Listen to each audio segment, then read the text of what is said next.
Good morning and good afternoon. Welcome to another episode of Before Coffee. Let's get ready, have some fun, doing some news, and hopefully not covering any bad news. But there probably is going to be bad news, let's be honest. Good? Yeah, are you ready to go? Sound good? Yeah, I think so.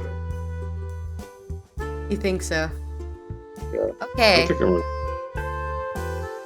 Today on Before Coffee, large-scale drone attacks hit Moscow for the first time in the Ukraine war. Woman rescued uninjured at 24 hours after Iowa buildings collapse. Council on hook for £10 million over border posts left in limbo by Brexit. Companies push prices higher, protecting profits but adding to inflation. Kosovo clashes. NATO commander criticizes unacceptable attacks on troops. California overtime law threatens use of grazing goats to prevent wildfires. Today, on May 30th, 2023 edition of Before Coffee.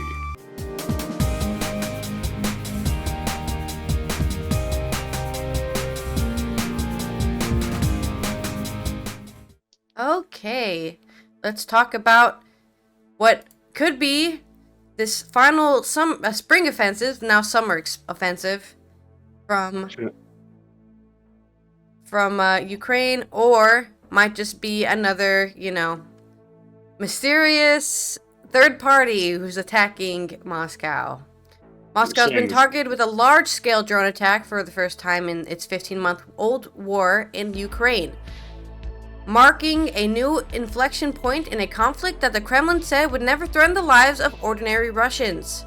Russia continues to pummel Ukraine with deadly missiles and drone strikes on a near-daily basis. Ukraine's capital, Kyiv, faced its third air raid in 24 hours on Tuesday morning. Video posted on social media early on Tuesday morning showed one low-flying drone exploding into a field outside Moscow, and others flying over houses in city's expensive Rublyovka district, or tower flats in southwest neighborhoods. Another video from Moscow's outskirts showed a Pantsir surface-to-air missile system firing a target nearby. The Russian Defense Ministry said 8 drones targeted the city overnight, but Russian media close to the security service wrote the number was many times higher, with more than 30 drones participating in the attack. 3 of the drones hit residential buildings in the southwest of the city, but no explosions were reported. 2 people were injured in the attack, said Sergei Sobyanin, the Moscow mayor, and the buildings sustained minor damage. Video showed broken windows and a blackened facade at one address hit by a drone early on Tuesday morning. Russia has blamed the drone attack on Ukraine. This morning, the Kyiv regime launched a terrorist drone attack on targets in the city of Moscow. It's not a terrorist attack if it's from the other person you're also fighting in a war. I don't know why we use that word here, but okay. Words don't have meaning! 3 of them were suppressed by electronic warfare, lost control, and deviated from their intended targets. Another 5 drones were shot down by the Pantsir S surface-to-air missile system in the Moscow region. A Ukrainian presidential aide denied Kyiv was directly involved, but said Ukraine was enjoying watching the events and predicted an increase in such attacks. What, so they hired people to, pester Moscow? Regarding the attacks, of course we are pleased to watch and predict an increase in the number of attacks, but of course we have nothing direct to do with this, Mikhailo Podolyak told the Breakfast Show YouTube channel.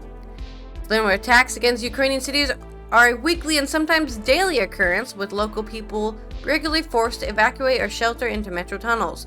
The worst strikes have hit large residential buildings or crowded business centers and killed dozens. At least 1 person died in Kyiv and 3 were injured when falling debris reportedly from a destroyed Russian drone hit a high-rise apartment building early on Tuesday and started a fire. Sobyanin said there had been minor damage to residential buildings in Moscow and that people could return home once an investigation had concluded. Andrei Vorobyov, the governor of Moscow region, said several drones were shot down on their approach to the city. Moscow, located more than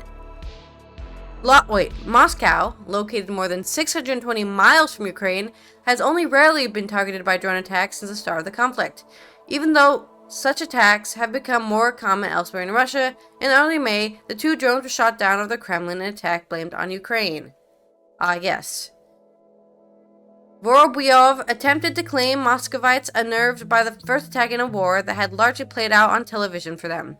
The Kremlin has largely sought to divert Russians from the war, calling it a small-scale military action, even as it has stretched into a second year and become the deadliest conflict in Europe since the Second World War. This morning, residents of some districts in Moscow region could hear the sounds of explosions. Those were our air defenses at work, he wrote on social media. Well, it's only a small-scale conflict.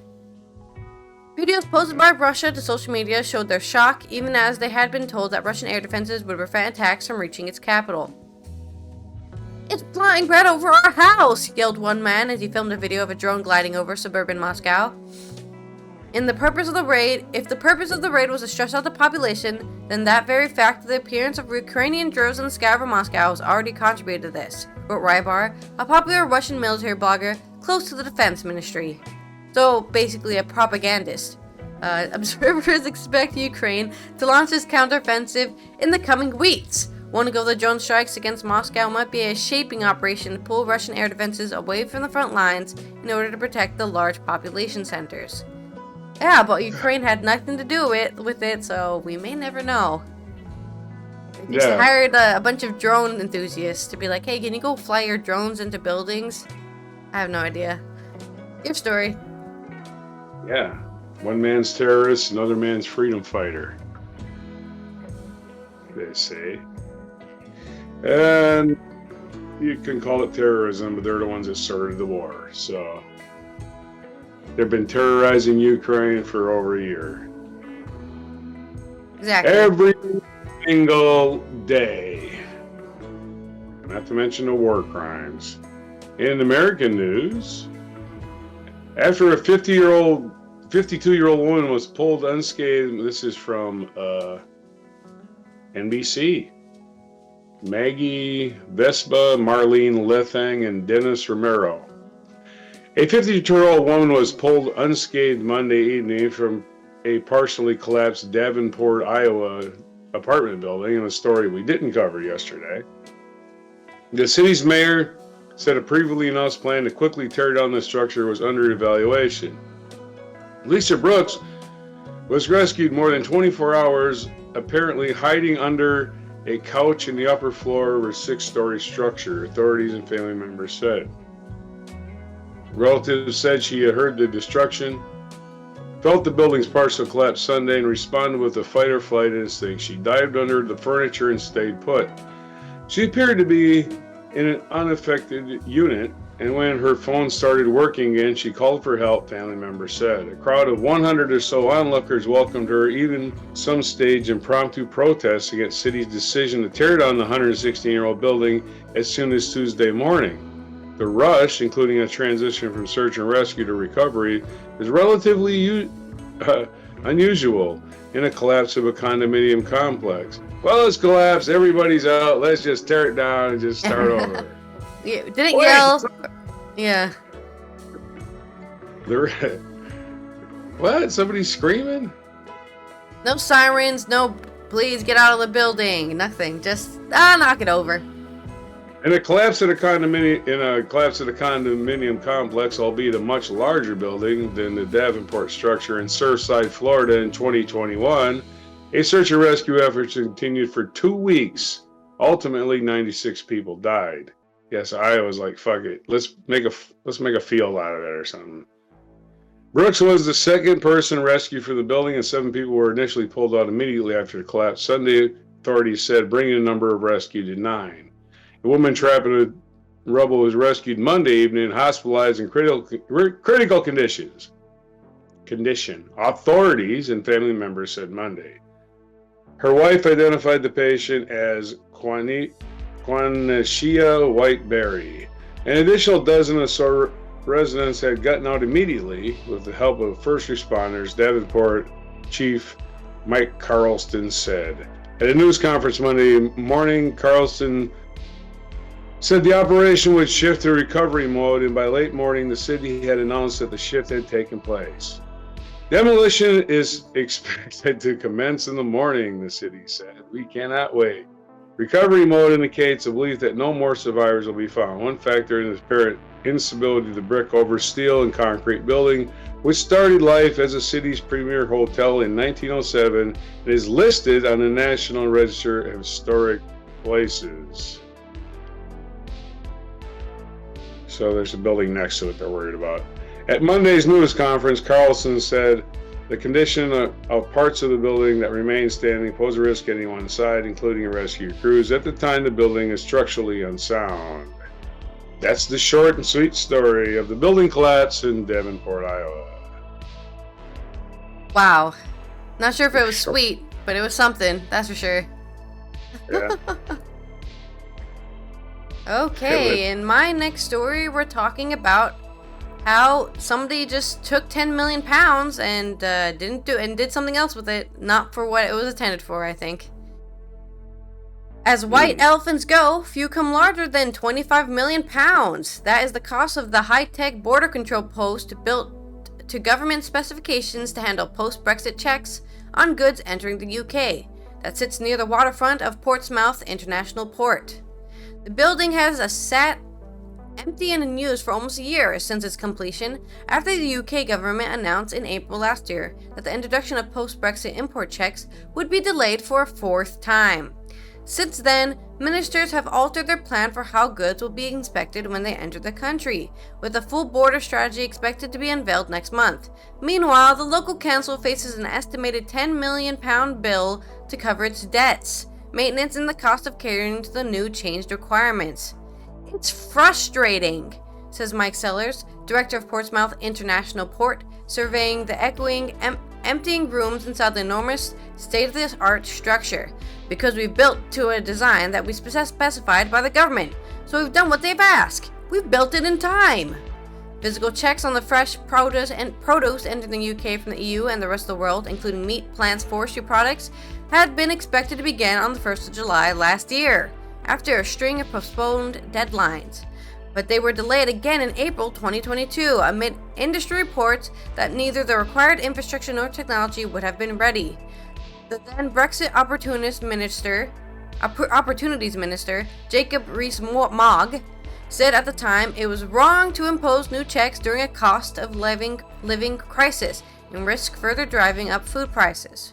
Ever since ports, traders, and businesses have waited for the government's new post-Brexit border strategy, known as the Target Operating Model, or TOM, originally expected last autumn. The proposals were eventually published in April, and the industry consultation window closed earlier this month. Under the plans, the UK's import regime will be lighter touch and require fewer physical checks on certain types of imports than previously envisioned. Goods arriving from overseas, which are subject to sanitary and phytosanitary controls, including imports of live animals, animal products, plants, and plant products, will be ranked as low, medium, or high risk according to type and origin. The TOM proposes phasing in important checks in 3 stages over a year, starting this autumn. From the 31st of October, importers will be required to have health certificates for medium-risk animal products, high-risk food, and high-risk feed, not on EU animal origin, as well as phytosanitary certificates for medium-risk plant products from the bloc. Physical checks at the UK border begin on the 31st of January next year, when the border control posts at places such as Portsmouth will finally spring into action, albeit conducting fewer checks than originally anticipated. Given the lighter touch checks proposed, Portsmouth's border post now looks over-engineered, with much of what it offers potentially surplus to requirement. It boasts 14 lorry bays, or truck bays as you want to say, and was designed to receive low and high-risk goods entering the UK, including meat, plants, and forestry products, and allow their inspection in airlock quarantine zones to prevent cross-contamination. Construction of the facility at the UK's second busiest cross-channel port cost £25 million, for which it received £17.1 million of taxpayer funding through the government's oversubscribed Port Infrastructure Fund, about half of its $32 million application. Despite the modifications to cut the cost, the port's owners, Portsmouth City Council, had to take out a loan to cover the shortfall, which Sellers says cost the taxpayers $5.4 million and still needs to be paid back. Running the lights and freezers last summer when electricity prices were sky high, which it was obliged to do as it was liable for any defects in the building's first year in estimated cost if they did not keep the power on. God damn it, insurance companies. Oh, we can't insure your building if it doesn't run for the first year of its construction. If the government had outlined its latest border strategy straight after Brexit, Sellers says the port would have been built considerably smaller, costing about a fifth of what it actually spent. Worse still, it faces spending more to adapt the facility to the new requirements, or even build a second one. Goddamn governments, like, hello. Not my problem, they already built it and spent the money. We're just gonna change it. The reaction to the new border plan in the food sector has also been mixed. While the National Farmers Union, NFU, and some traders have welcomed the proposals, others have warned the imposition of checks could lead to gaps on shelves if exporters decide to skip the paperwork and stop sending produce to Britain. Or they're going to increase the prices, right? Well, if I have to do all this bullshit just to get my produce into your country, I'm going to charge you a premium. Hope you like being hungry. NFU argues the lack of controls on goods entering Britain since Brexit has been a significant area of concern for UK farmers and risks creating an uneven playing field. The EU brought in border inspections on the UK goods at the start of 2021, while EU exporters also had almost frictionless trade to Britain. Oh yeah, remember the story about the guy who was trying to get his birds into the EU? Oh, yeah. I can't get my birds in.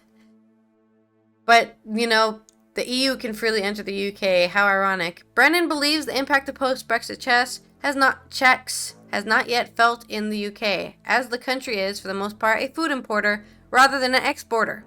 He also cautions that the added cost and complexity of proposed border checks could keep annual food prices in an inflation at already an inflated level of 19%. What were we talking about again? That's real inflation. Yeah, inflation. That's real inflation. Right. Yep. So, we'll be seeing, I guess, around next year, we'll be seeing if you have to pay a lot of money just to import food into an island country, by the way, which is why they're mostly an import country, because they're an island. The idea of leaving the mainland to be your own country as an island is an interesting decision, especially when you don't own 15,000 other colonies, like in the Golden Age, as they say. So, that's why it's not working out for the UK. That's why they originally had to join the Economic Union, because they, post-war, had nothing at all. Your story. All right. Well, the more inflation news, which is why I'm just like going, I got more inflation news for you. So, would you like to see? Would you like to hear more? You want to hear more? Here it is. This is from New York Times and Timothy Joseph Smith and Joe Renison. Corporate profits have been bolstered by higher prices, even as some of the costs of doing business have fallen in recent months. The prices of oil, transportation, food ingredients, and other raw materials have fallen in recent months as the shocks stemming from the pandemic and the war in Ukraine have faded. Yet many big businesses have continued raising prices at a rapid clip. Some of the world's biggest companies have said they do not plan to change course and will continue increasing prices to keep them at elevated levels for foreseeable future. That strategy has cushioned corporate profits, and it could keep inflation robust, contributing to very pressures used to justify surging prices. Wow. As a result, some companies warn policymakers at the Federal Reserve may feel compelled. When they say companies, right, they mean corporations. Because companies don't give a crap about their freaking profit. Well, they do, but they don't care about this per share stock price of their company. Because they don't really They're owned by majority stockholders. They're not traded openly. As a result, some economists warn policymakers of the Federal Reserve may feel compelled to keep raising interest rates, or at least not lower them, increasing the likelihood of severity economic downturn. Banks like recessions. Companies are not just, I don't know why, companies are not just maintaining margins, not just passing on cost increases. They have used it as a cover to expand margins. Albert Edwards, a global strategist at Societe Generale, said, referring to profit margins, a measure of how much businesses earn from every dollar of sales. PepsiCo, the snack and beverage maker, has become a prime example of how large corporations have countered increased costs and then some. Hugh Johnson, the company's chief financial officer, said in February that PepsiCo had raised its prices by enough to buffer further cost pressures in 2023. At the end of April, the company reported that it had raised the average price across its product by 16% in the first 3 months of the year. 16%, eh? That added to a similar price increase in the fourth quarter of 2022 and increased its profit margin. I don't think our margins are going to deteriorate at all, because that's all that really matters. We're raising prices just to please our stockholders. In fact, we said over the year that it will be at least even in 2022 and may in fact increase margins during the course of the year. The bags of Doritos, cartons of Tropicana orange juice, and bottles of Gatorade drinks sold by PepsiCo, remember those names of those products you're not going to buy anymore, folks, are now substantially pricier. Customers have grumbled. They have largely kept buying. Shareholders have cheered. PepsiCo declined to comment. PepsiCo is not alone in continuing to raise prices. Other companies that sell consumer goods have also done well. The average company on the Standard & Poor's stock index increased its net profit margin from the end of last year, according to FactSet, a data and research firm, countering expectations of Wall Street's analysis that profit margins would decline slightly. And while margins are below their peak in 2021, they peaked in 2021. That's fucking sad. Wow. Analysts are guessing that they will keep expanding in the second half of the year. For much of the past 2 years, most companies had a perfectly good excuse to go ahead and raise prices, said Samuel Rhines, an economist and the managing director of Corbu, a research firm that serves hedge funds and other investors. Everybody knew that a war in Ukraine was inflationary, that grain prices were going up, blah, blah, blah, and they just took advantage of that.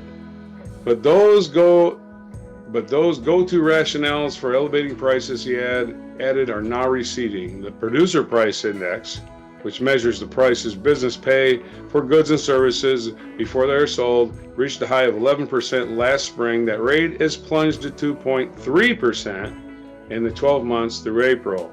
The consumer price index, which tracks the prices of household expenditures on everything from eggs to rent, has also been falling, but at a much slower rate. In April, it dropped to 4.93% from a high of 9.6% in June of 2022. What'd you say inflation was in the UK? 19? UK, 19%.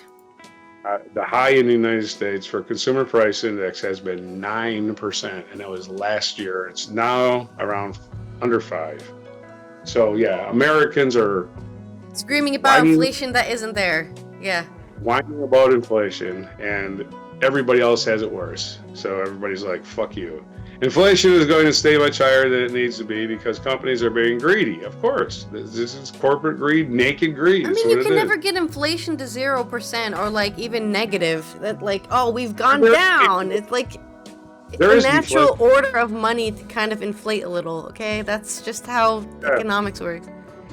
There is deflation, and that's what these rich people worried about. They're worried about their money being worth less. Yeah, maybe we should get a deflation. Oh, yeah, everyone start deflating. Theoretically, it's supposed to make their money worth more, but they worry about their money, not our money. But analysts who distrust the explanation said there were other reasons consumer prices remained high. Since inflation spiked in the spring of 2021, some economists have made the case that households emerged from the pandemic. Demand for goods and services, whether garage doors or cruise ships, was left unsated because of lockdowns and constraints, supply chains, and driving prices higher. Yeah, there's legitimate supply chain issues, but then price gouging is not the answer. Yeah.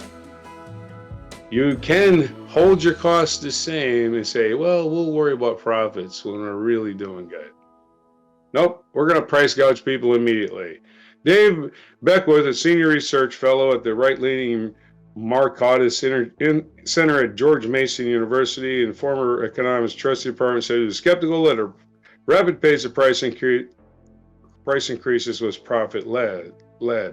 Corporations had some degree of cover for raising prices as consumers were peppered with news about imbalances in the economy. Yet Mr. Beckwith and others contend that those higher prices wouldn't have been possible if people weren't willing or able to spend more. In this analysis, stimulus payment from the government, investment gains, pay raises, and refinancing of mortgages at very low interest rates play a larger role in higher prices and corporate profit seeking. Blame the consumer. Your story. You silly consumers with your consumption. Yeah, why don't we understand how economics works? Probably because it doesn't really work. Anyway, it's just a spirit, the spirit of economics, just going, I'm gonna do this today. When their billions are on, and we all just sit there and go, what's going on?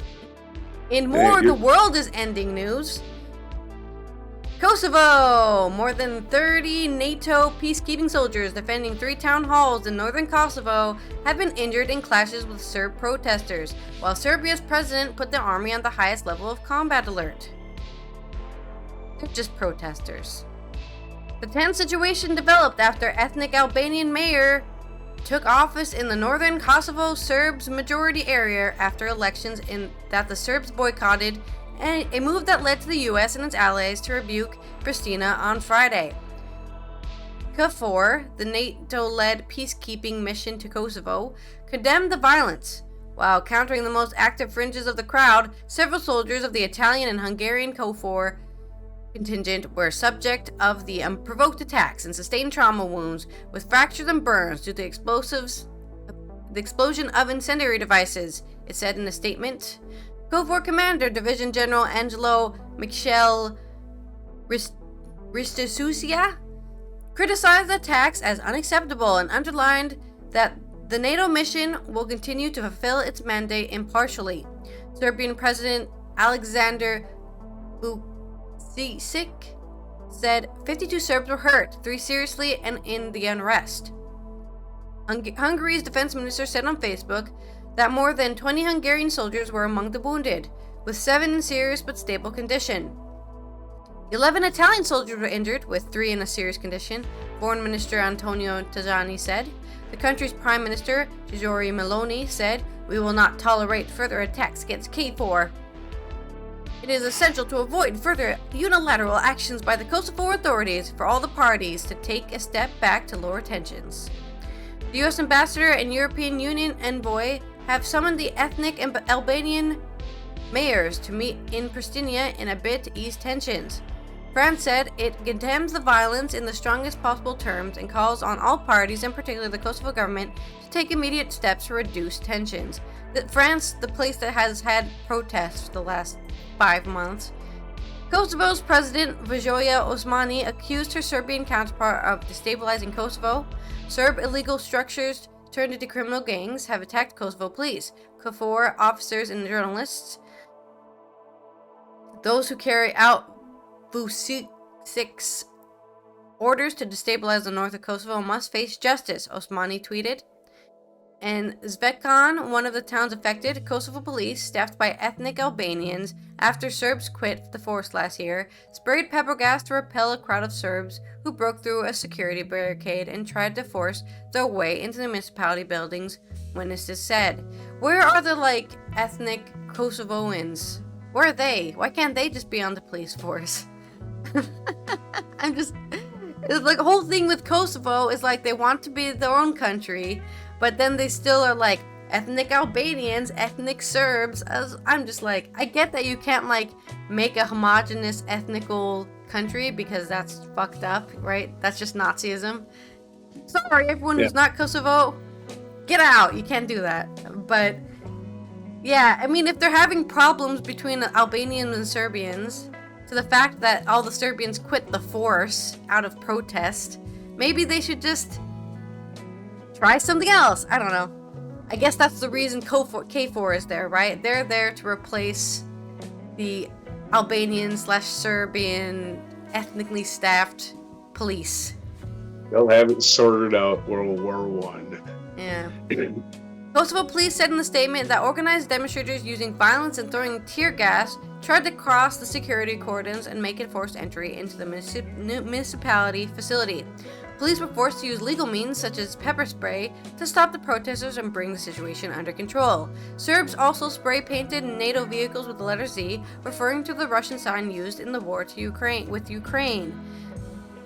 In Leposavic, close to the border with Serbia, U.S. peacekeeping troops in riot gear placed barbed wire around the town hall to protect it from hundreds of angry... It's a building. Evacuate it and let them burn it down. I'm just saying, you're sacrificing your life for the town hall. Yeah, well, it's a symbol. Yeah, I know it's a symbol, but it's okay. I'm just saying they're obviously escalating the situation by being like, we're gonna put our life down for the town hall. I'm like, I mean, if the protesters want to storm it, they're just protesters. What, they're gonna spray paint some stuff that you can... It's not like they're bringing in C4 and they're gonna bomb the building and break it down, you know? They're just gonna trash the building. Let them inside and tear gas them. Yeah, whatever you want. Just, it's... Okay. It's fine. That's the decision they made. Later in the day, protesters threw eggs at the parked car belonging to the new Leposavic mayor. Sisic, who is the commander-in-chief of the Serbian Armed Forces, has raised the army combat readiness to the highest level, the defense minister Milos Vucevic told reporters. This implies that immediately before 2 p.m. GMT, 2 p.m. or noon GMT, the Serbian Armed Forces Chief of General Staff issued additional instructions for the deployment of the Army's units in specific designated position, Vucevic said without elaborating. NATO peacekeepers also blocked off the town hall and the Zubin Potek to protect it from angry local Serbs, witness said. It's like really annoying that they're saying like, only the Serbs were attacking. Like, did you guys take a population? Like, did you take like papers out and go, can you please tell me which ethnicity you belong to, please? I feel like they're generalizing, which is causing even more conflict, right? Oh, it was only the Serbs who were angry. This is a Serbian attack. Sorry, you can get to you wanted to say something. You can make them wear soccer uniforms. Yeah. Then you know what side they're on. Yeah, I get, they were all wearing Serbian hats. I don't know. In Serbia, as they had 4-2. Serbs, who comprise a majority in Kosovo's north, have never accepted its 2008 declaration of independence from Serbia. Yet again, more generalization here. And still see Belgrade as their capital more than 2 decades after the Kosovo-Albanian uprising against repressive Serbian rule. Ethnic Albanians make up more than... I mean, it is recent, so I get that there are still people who care about this stuff. Right. Ethnic Albanians make up more than 90% of the population in Kosovo as a whole, but northern Serbs have long demanded the implementation of an EU-brokered 2013 deal for the creation of an association of autonomous municipalities in their area. Serbs refused to take part in local election in April, and ethnic Albanians candidates won the majorities of the mayoralities in the 4 Serb majority municipalities, include North Mitrovica, where no incidents were reported on Monday, with a 3.5% turnout. Serbs demand that the Kosovo government remove ethnic Albanian mayors from the town halls and allow local administrators financed by Belgrade to resume their work. On Friday, 3 out of the 4 ethnic Albanian mayors were escorted in their offices by police, who were pelted with rocks and responded with tear gas, water cannon to disperse the protesters. Yeah, like, this is just so odd to me. Racism is all it is. Yeah, like, I genuinely, as somebody who's obviously not afflicted at this at all, I have a very privileged position to say I have a very strong idea that Albanians and Serbians don't actually have that much not in common with each other. And yeah. I have no, would need to look into the history of the conflict more. But as far as I know, Yeah. It's very odd that they're so irrevocably against each other, right? And you couldn't tell the difference if you had 15 of them in a room. You couldn't sort them if you wanted to. Right? You could. Albania, you're out. Go over there. Kosovo and Serbian, go over there. And you're like, I don't know. Y'all like you're all for the same place. Why can't you get along? Is this? I mean, as far as I know, this has to be a result of when they're Yugoslavia, right? Yeah, it's World War Because I, man. famously, when they were in Yugoslavia as a whole country, right? Yeah. Right. The Albanians and the Serbians were always screaming at each other, going, "Hey, it's not fair. You get that part of the country. We want that part of the country." And then they would go, "No, it's not fair. You have that part of the country. I want that part of the country." But it's just like, I don't know why.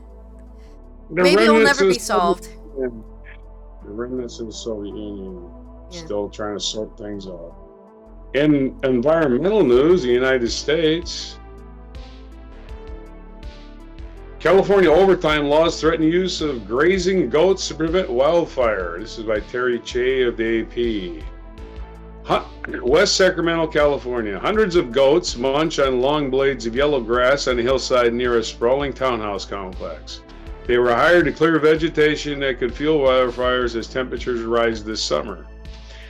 These voracious herbivores, goats are voracious herbivores, are in high demand to devour weeds and shrubs that have proliferated across California after a drought-bursting winter of heavy rain and snow. It is a huge fuel source. It was left untamed. It can grow very high, and then when the summer dries everything out, it is perfect fuel for fire, said Jason Porpolo, Sparks Superintendent for the city of West Sacramento, where goats grazed in a recent afternoon. Targeted grazing is part of California's strategy to reduce wildfire risk because goats can eat a wide variety of vegetation and graze in steep, rocky terrain that's hard to access. Backers say that the eco-friendly alternative to chemical herbicides are weed-whacking machines that make noise and add pollution. But new state labor regulations are making it more expensive to provide goat grazing services, and herding companies say that rules threaten to put them out of business. The changes could raise the monthly salary of herders from about $3,730 to $14,000, according to California Farm Bureau. So from $3,730 to $14,000. That's a good boost in pay. Companies typically put on about one herder in charge of 400 goats. Many of the herders in California are from Peru and live in employer-provided trailers near grazing sites. They don't call them shepherds anymore. Labor, yeah. I guess because they're not sheep, they're goats, but I'm just saying. Labor advocates say that the state should investigate the working and living conditions of goat herders before making changes to the law, especially since the state is funding goat grazing to reduce wildfire risks. California is investing heavily in wildfire prevention after the state was ravaged by several years of destructive flames that scorched millions of acres, destroyed thousands of homes, and killed dozens of people. Goats have been used to clear fields around Lake Oroville, along Highway 101, and near the Ronald Reagan Public Library. My phone rings off the hook this time of year, says Tim Arrowsmith, owner of Western Grazers, which is providing grazing service to West Sacramento. The demand has grown year after year. His company, based in Northern California city in Red Bluff, has about 4,000 goats for hire to clear vegetation for government agencies and provide landowners across Northern California. Without a fix to the new regulations, we'll be forced to sell these goats to a slaughter, and you won't be forced to sell them, okay? Nobody's like, you must sell those goats to the slaughterhouse. And to the auction yards, and will be forced out of business and probably file for bankruptcy. Companies have historically been allowed to pay goat and sheep herders a monthly minimum salary rather than an hourly minimum wage because their jobs require them to be on call 24 hours a day, 7 days a week. But legislation signed in 2016 also entitles them to overtime pay. It effectively boosted herders' minimum monthly salary from $19.55 in 2019 to $37.30 this year. It's set to hit 4,381 in 2025, according to the California Department of Industrial Regulations. So far, the herding companies, which have sued over the law, have passed along most of the increased labor costs to their customers. But in January, these labor costs are set to jump sharply again. Goat herders and sheep herders have always followed the same set of labor rules last year. Goat herders and sheep herders have always followed the same set of labor rules last year. That doesn't make any sense. But a state agency has ruled that's no longer allowed, meaning goat herders will be subject to the same labor laws as other farm workers. Farm workers don't even have a real minimum wage. That would mean goat herders will be entitled to even higher pay, up to $14,000 per month. Last year, a budget trailer bill delayed that pay requirement for 1 year, but is set to take effect in January 1st, and nothing is done to change the law. Goat herding companies say they can't afford to pay herders that much. They would have to drastically raise their rates, which would make it unaffordable to provide goat raising services. Yeah, it just keeps going around with the same logic, which is it's going to cost more because of the law, and either farmers pay more or somebody adjusts the law or something. But either way, with this torrential rain they had all winter is going to cause massive growth of vegetation that's just going to dry out during the summer and cause huge wildfires in the fall. Your story. Taking care of your forests. What a concept. Well, it's more or less. Let's go into some culture news. We're going to talk about how a man wielding a fish knife attacked the home of Benedict Cumberbatch.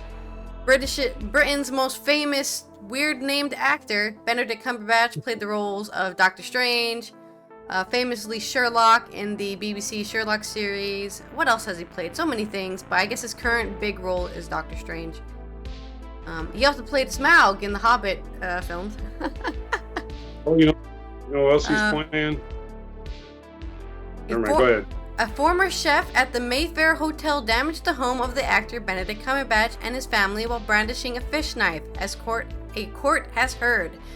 The Doctor Strange star, 46, his wife, Sophie Hunter, 45, and their 3 young children were inside the property in North London during the incident. Jack Bissell kicked the front garden's iron gate open and shouted, "I know you've moved here, and I hope it burns down," a court was told earlier this month. The 34-year-old, who spent 2 periods as chef de partie at a 5-star hotel in West London between 2017 and 2020, pulled a plant from the garden and threw it at the wall. He then spat at the property's intercom and attacked it using the fish knife, the court heard. Bissell fled the scene and was arrested after his DNA was found on the intercom, the Daily Mail reported. He pleaded guilty to criminal damage at Wood Green Crown Court in North London on the 10th of May.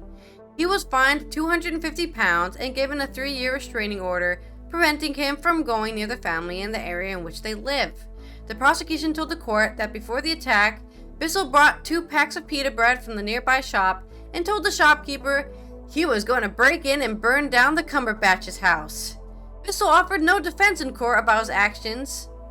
Details of the case were prevented from being reported until blanket restrictions were successfully challenged. I don't know what Benedict Cumberbatch did to him. Said penguin incorrectly. I have no idea. Maybe it takes more word. Very just bizarre news there. Additionally, Nick Cave speaks out against boycotting songs because of creators' actions. The Australian musician Nick Cave says boycotting songs because of the actions of an artist is not a very good way to go about things.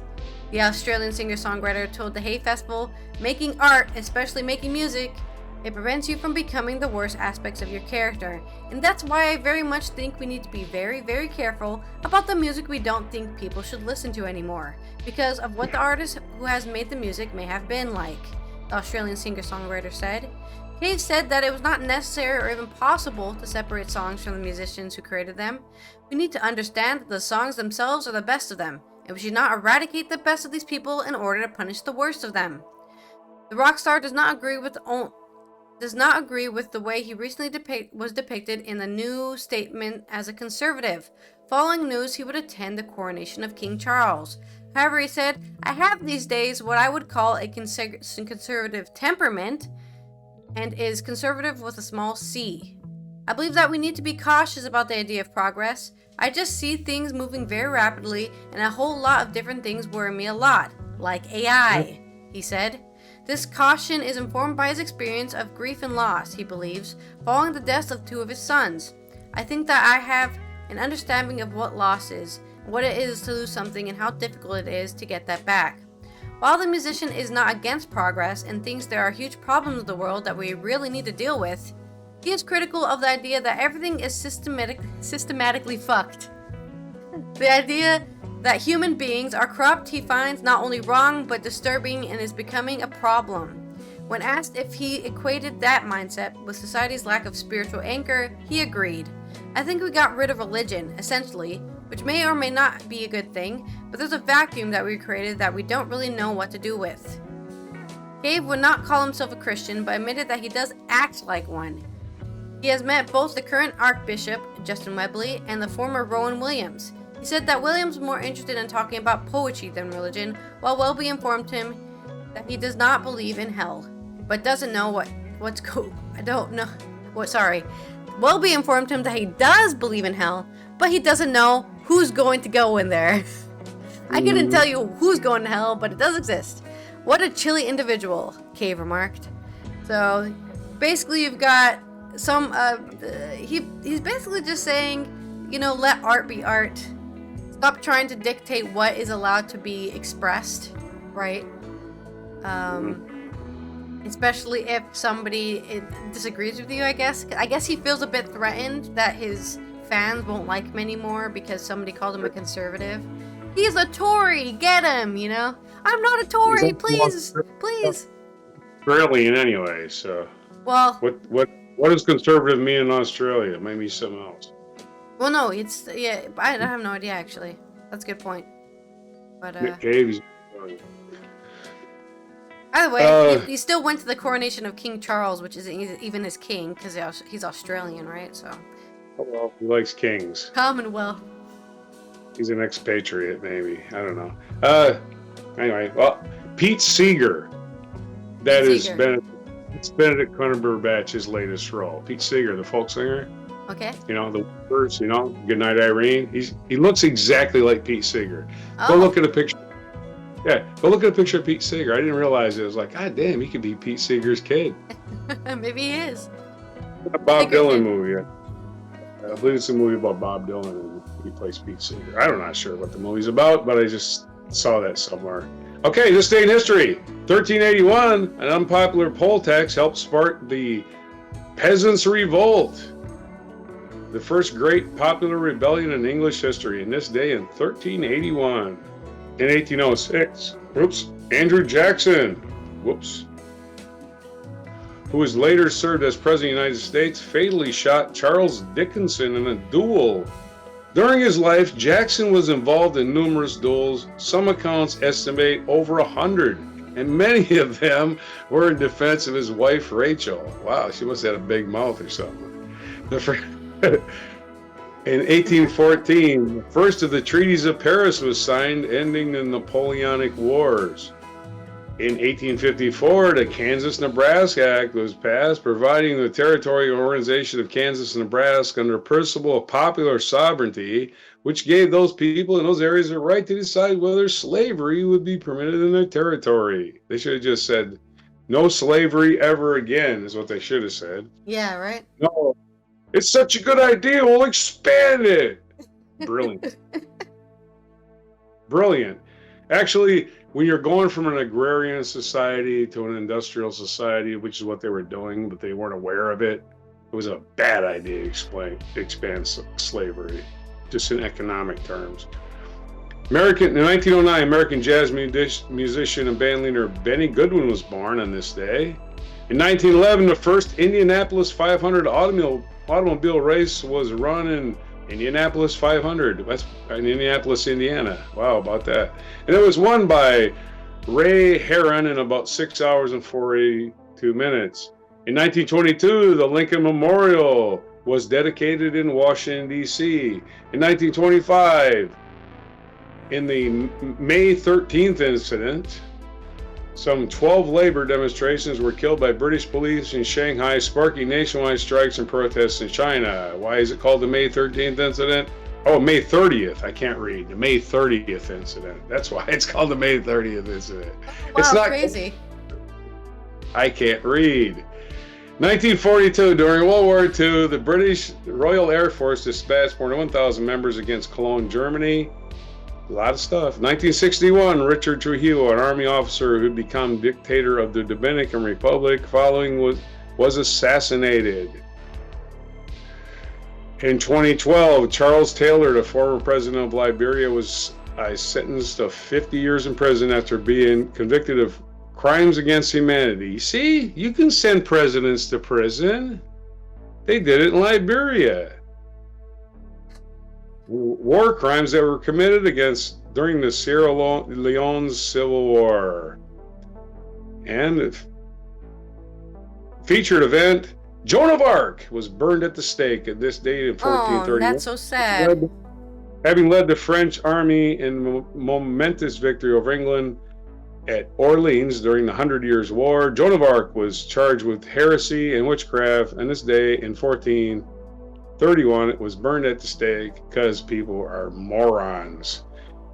County Cullen, American poet, was born on this day in 1903 in Louisville, Kentucky. Stephen Gerrard, English football player, was born this day in 1980. Happy birthday to that guy. Marisa Mayer, American software engineer and businessman. Marisa Mayer, born in 1975. 1974, CeeLo Green, somebody I've heard of. American singer, rapper, and songwriter. And 1963, Helen Sharman, British chemist and astronaut. And we already covered Benny Goodman. All right, and what day is it today, Nose? If we can get back to it. It is National Hole in My Bucket Day. There's a song, Hole in My Bucket, very famous folk song. Let's not get into it too much. National Hole in My Bucket Day. It's Loomis Day. Loomis? Loomis Day. Loomis Day. It's some kind of contraption. Okay. Look up what Loomis is. I have no idea. National Water a Flower Day. Don't need that here. It rains too much. World Multiple Sclerosis Day. It's National Mint Julep Day. It's National Creativity Day. So, how do you spell Loomis? Loomis. Loomus. Okay. Two O's in Loomis. Well, I can just click on it. It does have links. Something about a dentist? Oh, wireless. Something about wireless communication. Malphone Loomis is helped find discoveries that relating to telegraphic communications. Yep. Malin Loomis recognized a man who received the patent for wireless telegraphy. All right then, Loomis, way to go. We can all talk to each other because you're a sweetheart. Probably had 50 people. Probably wasn't him, it would have been somebody else. And also probably a woman as well. So let's just add that too. Wait for this maid did it, and he just took credit. Let's go ahead. Well, this has been Allison from Europe, angry about Serbians and Albanians hating each other for what I'd consider probably not that serious of reasons, but they hate each other for all time, I guess, and they can't get over themselves. And like I said, speaking from privilege, I'm not there, so you can type in the comments. You don't know what you're talking about. It's true, I don't. And I hope to see you tomorrow for some more news about that. And this is Roger getting together a herd of goats and heading to California on May 30th, 2023 edition of Before Coffee.